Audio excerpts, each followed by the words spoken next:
Hi everyone, आप लोग कैसे हैं? हमें कमेंट्स में ज़रूर बताइएगा। आज जो पढ़ेंगे जो संघ एवं इसका क्षेत्र, संघ एवं इसका क्षेत्र जो है जो भाग 1 में दिया गया है। भाग 1 में आर्टिकल 1 से लेकर के 4 के बीच में दी गई है। भाग पूरा संविधान में 22 भाग है और 12 अनुसूची है। बहुत ही इम्पोर्टेंट है। 395 अनुच्छेद या इंग्लिश में इसी को आर्टिकल बोला जाता है। सभी को विस्तार से आज देखूंगा। ये लगभग आपको 6वां लेक्चर होगा। बहुत ही इम्पोर्टेंट है और जितना मैं बता रहा हूँ इससे बाहर एक भी क्वेश्चन नहीं रहेगा। तो बिना टाइम पास किए हुए मैं यहाँ पे देख रहा हूँ। भाग 1 में जो है जो अनुच्छेद कितना से कितना के बीच में दिया गया है, तो 1 से लेकर के 4 के बीच में दिया गया है। भाग 1 जो है जो भाग 1 से लेकर के भाग 1 में जो है जो आर्टिकल यानी कि अनुच्छेद 1 से 4 तक है। इसमें कर रहा है जो भाग 1 के आर्टिकल 1 नंबर में क्या कर रही है। आर्टिकल 1 कहता है जो भारत अर्थात इंडिया राज्यों का संघ है। भारत क्या होगा? एक राज्यों का संघ है। भारत एक देश नहीं है। संविधान के तौर पे भारत जो है जो सभी राज्यों को मिला करके एक संघ बना करके उसी को हम देश कहते हैं। तो भारत क्या है? एक राज्यों का एक संघ है। तो इसमें नोट आउट होनी चाहिए, भारत क्या है? एक राज्यों का संघ है। इसके साथ साथ आर्टिकल 2 क्या कहता है? अनुच्छेद 2 कहता है संसद को राज्यों के पूर्ण गठन की शक्ति दी गई है। संसद को राज्यों को पूर्ण गठन की ये अधिकार दिया गया है।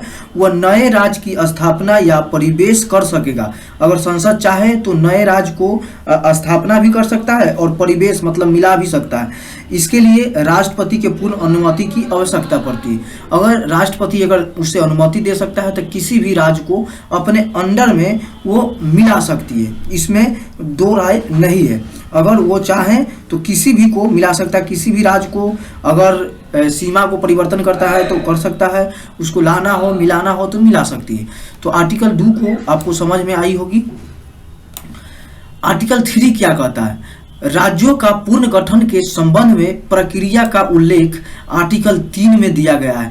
राज्यों का पुनर्गठन के प्रक्रिया के जो हम कह सकते हैं पुनर्गठन के संबंध में प्रक्रिया का उल्लेख जो है जो आर्टिकल 3 में कहा गया है। इसमें कहा गया है कि संसद को यह अधिकार है कि वह वर्तमान में राज्य के सीमा में परिवर्तन, नाम में परिवर्तन या दो से अधिक राज्य के कुछ भागों में अलग करने का या नए राज्यों की स्थापना कर सकता है। अगर वो चाहें तो संसद नए राज्यों की स्थापना भी कर सकती है, वो राष्ट्रपति के सलाह पर। तो इसमें आपको नो डाउट होनी चाहिए। 4 नंबर में क्या कहती है? 4 नंबर में कह रही है आर्टिकल 4 कहता है राज्यों के पुनर्गठन हेतु संविधान संशोधन आवश्यक नहीं है। हम कह सकते हैं राज्यों के पुनर्गठन के लिए संविधान के संशोधन करना ये एक आवश्यक नहीं है। अगर राष्ट्रपति सलाह देता है तो हो सकता है। जैसे में मैं बता सकता है इस अनुच्छेद में कहा गया है कि नए राज्य का परिवेश या स्थापना, उसके नाम में परिवर्तन या सीमा में परिवर्तन के लिए किए जाने वाले संशोधन 368 के तहत संवैधानिक संशोधन नहीं माना जाएगा। इसे 368 के बाहर रख करके इसे मानी जा सकती है, क्योंकि इसके लिए साधारण बहुमत से विधेयक को प्रस्तुत किया जा सकता है। तो इसमें आपको नो डाउट होनी चाहिए। इसके तहत बहुत सारे हम कह सकते हैं जो जब देश आज़ाद हुई थी तो समितियां लाई गई थी। उस समितियां में भाषा के आधारों पर राज्यों का पुनर्गठन की बात कर रही थी। इसके बारे में भी बहुत सारे बात है। अनुच्छेद 3 में फिर से कुछ कहने का बात है। राज्यों का पुनर्गठन के संबंध में कोई विधेयक राष्ट्रपति की अनुमति के बाद भी संसद में पेश कर सकते हैं।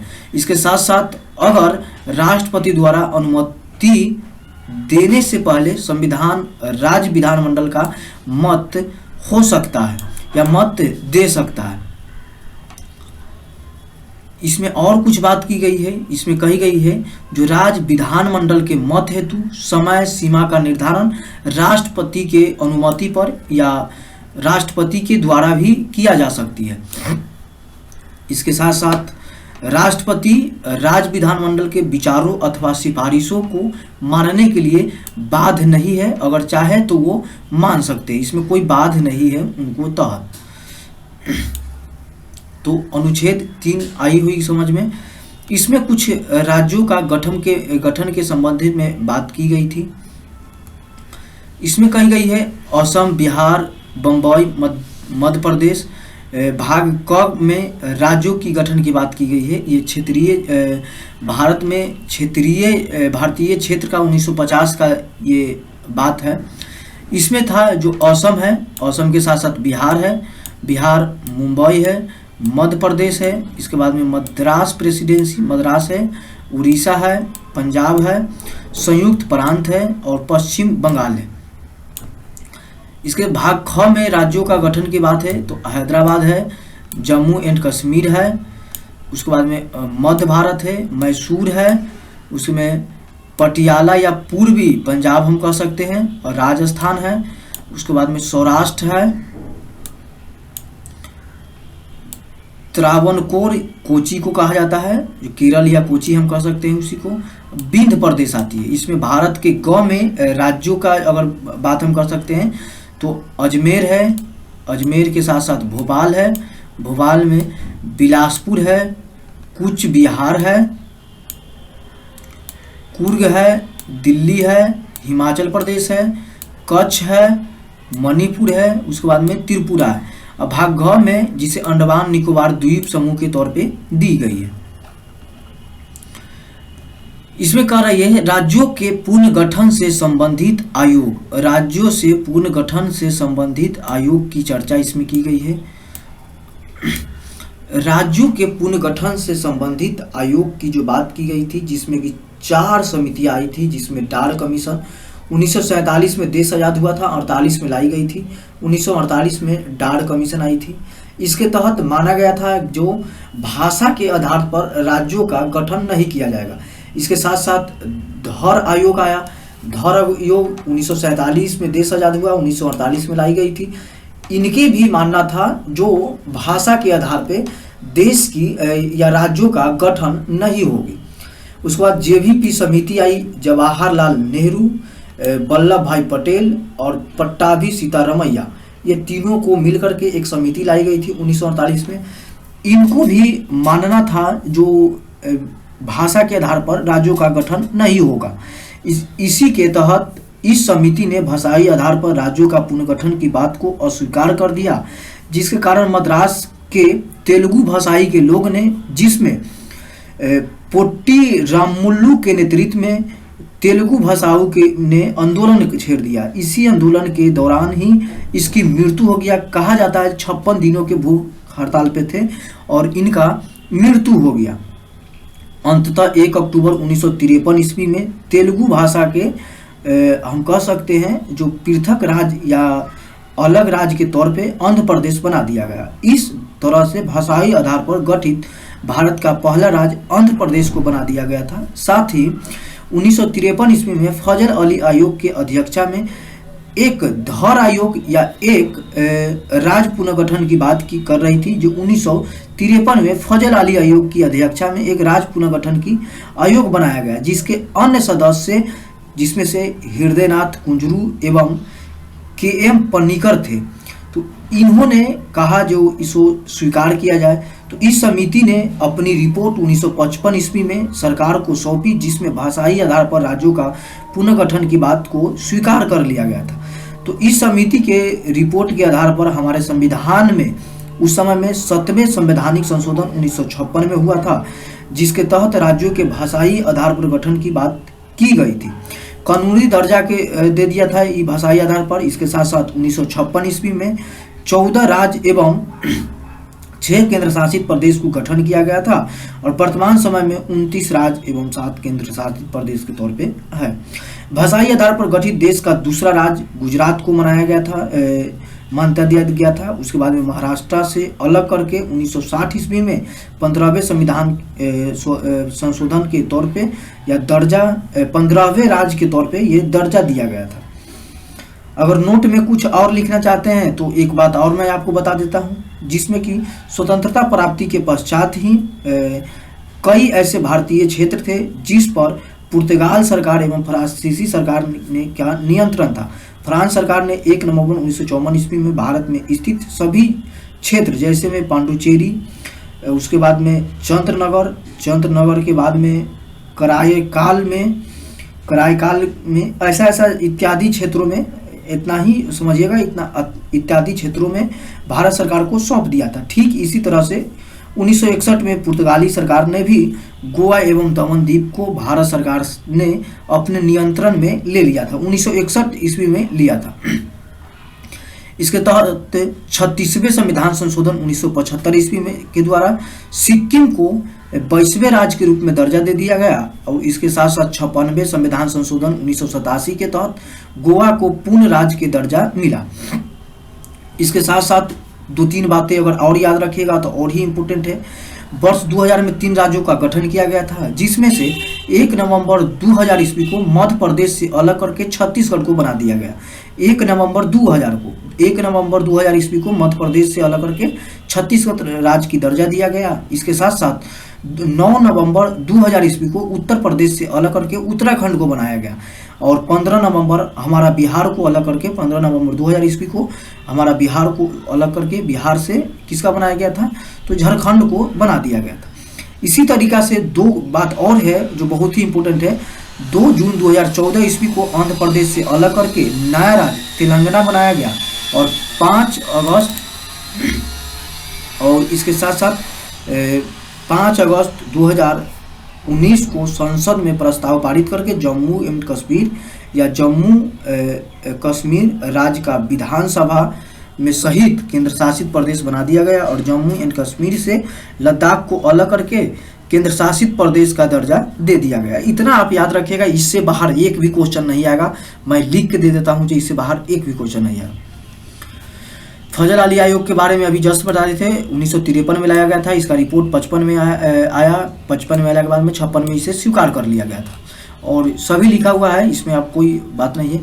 राज्यों का गठन भाषाई आधार पर नहीं करने की बात में 3 समिति आई, जिसमें गिटार कमीशन आई थी 1948 में, धर समिति आई थी 1948 में, जेवीपी समिति आई थी जो 1948 में। फजल अली आयोग का पुनर्गठन की बात किया गया था, राज्यों का पुनर्गठन के आधार पर बात किया गया था। इसमें भाषाई आधार, परंतु एक राज्य एक भाषा फॉर्मूला नहीं था। इसके साथ साथ प्रशासनिक आधार था, इसमें सांस्कृतिक आधार था, आर्थिक आधार था। इसी में इसमें उसके बाद में नागरिकता की चर्चा की गई है। क्या चीज है? नागरिकता की चर्चा किया गया, बहुत ही इंपॉर्टेंट है। पेन आज नहीं चल रहा है, इस कारण से मैं पेन से लिखने का प्रयत्न नहीं कर रहा हूँ। मैं समझा देता हूँ, आप समझने का प्रयत्न कीजिएगा। जितना बोल रहा हूँ इतना ही आप गौर से समझिएगा, तो यही काफी है। इनमें जो है नागरिकता के संदर्भ में चर्चा की गई है, जो भाग 2 में है, अनुच्छेद 5 से लेकर के 11 तक है। इसमें सिंपल सी लिखा हुआ है भाग 2, और अनुच्छेद कितना से कितना लेकर के, तो अनुच्छेद 2 से लेकर के अनुच्छेद 5 से लेकर के 11 तक लगी। इसमें जो बात किया गया है, जो भारत में नागरिकता के संदर्भ में एक ठोस कानून बनाया गया है, जिसमें कहा गया है कि भारत की नागरिकता 5 विधियों से प्राप्त किया जा सकता है। उसमें 5 विधि कौन कौन सी है, तो एक में है, अगर लिखने का कोई चीज़ है नहीं ना तो मैं लिख के बता देता। एक में कह रहा है, जो इसको हम कह सकते हैं जन्म के आधार पर, जो हमारा जन्म होते आ रहा है हमारे देश में, उसके आधार पर है। उसके बाद में वंश के आधार पर है, जैसे हमको खानदानी, जिसे हम खानदानी भी कह सकते हैं, वंश के आधार पे है। उसके बाद में प्राकृतिक रूप से है, प्राकृतिक रूप से है, जो 3 नंबर में बोली गई है। चौथा में एक पंजीकरण के द्वारा है, जिसमें पंजीकरण होनी चाहिए, हमारे जो भारत के हम नागरिक हैं, और पंजीकरण हर एक व्यक्ति की होती है। इसके बाद में विजित क्षेत्र के द्वारा भी होनी चाहिए। विजित क्षेत्र किसी को देश, वो अगर मान लिया किसी राज्य को अगर मिला भी लिए तो उस भारत की नागरिकता उसको दे दी जाएगी। इसके तहत नागरिकता समाप्त करने के निम्नलिखित प्रकार से उससे समाप्त किया जा सकता है।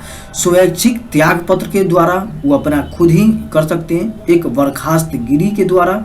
उसके बाद में अपदस्थता की स्थिति में भी उसे नागरिकता समाप्त करने की बात कही गई है। इसके साथ साथ भारत के नागरिकता समाप्त करने के प्राप्त करने के बाद उन्हें निम्नलिखित विशेषाधिकार पर प्राप्त किया जाएगा, जिसमें हम बता रहे हैं संवैधानिक पद होनी चाहिए जिसमें राष्ट्रपति, उपराष्ट्रपति, राज्यपाल, लोकसभा सदस्य या राज्यसभा सदस्य, विधानसभा के सदस्य, विधान परिषद के सदस्य, सर्वोच्च एवं उच्च न्यायालय के न्यायाधीश, भारत का महान्यायवादी, राज्य का महाधिवक्ता जिसे एडवोकेट जनरल या CAG, कैग हम कह सकते हैं, कैग का भी इत्यादि पद के लिए योग्य माना जा सकती है। उसे हम भारत में या नागरिकता उसे प्राप्त की जा सकती है।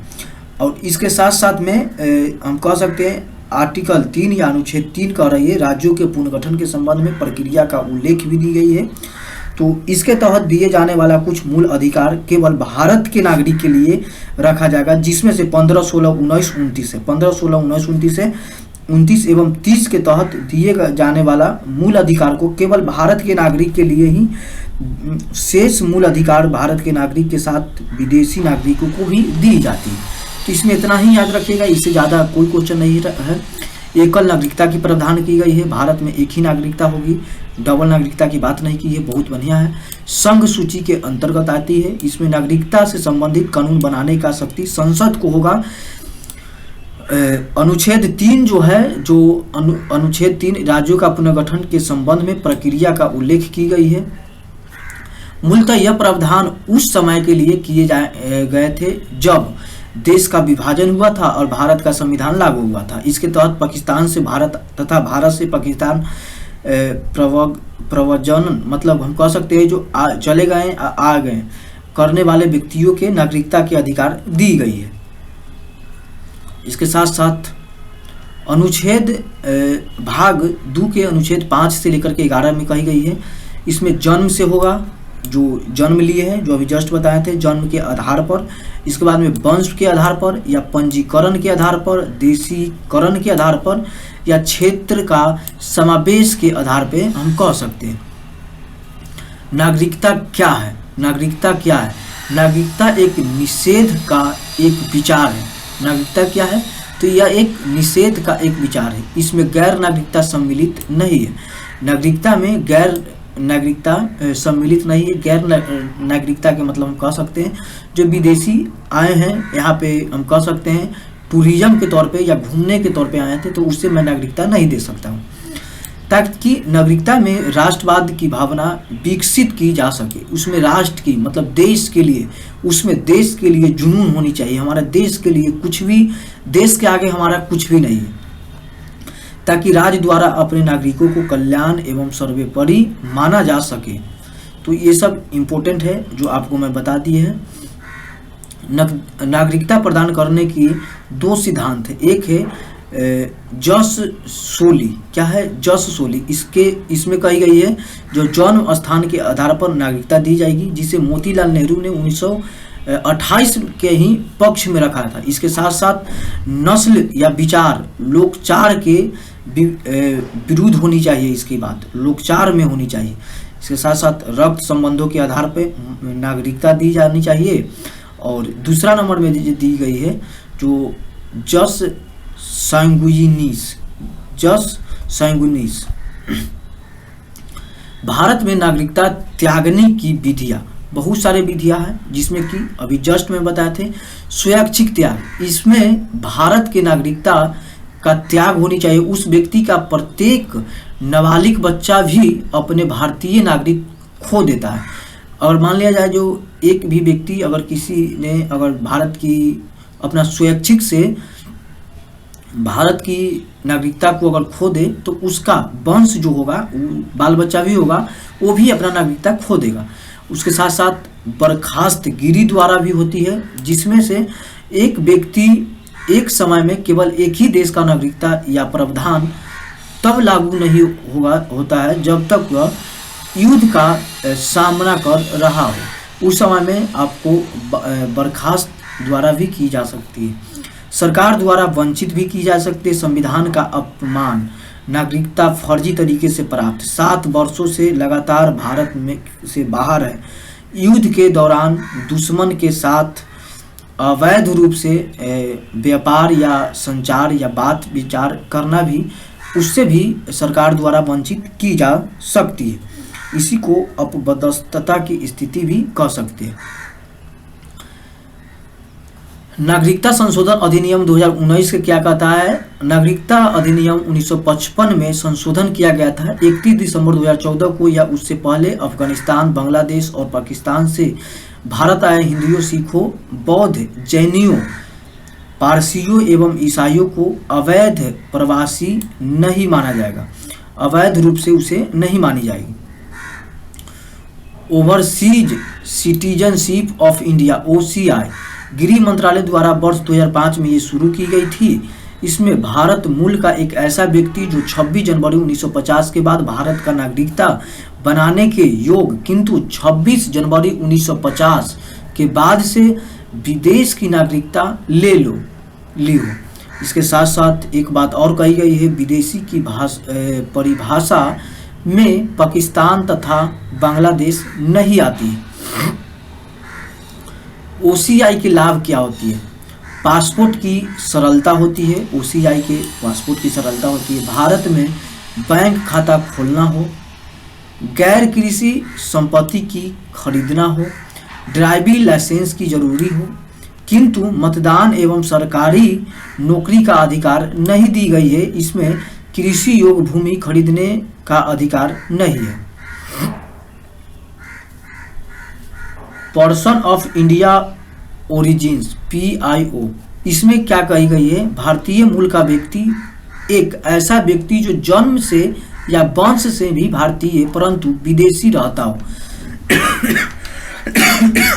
PIO के तहत इसमें कही गई थी। इसमें बांग्लादेश, चीन, अफगानिस्तान, भूटान, नेपाल, पाकिस्तान एवं श्रीलंका को छोड़कर सभी देशों के बारे में की गई है। 15 जनवरी 2015 को PIO योजना को OCI के साथ मिला दिया गया है।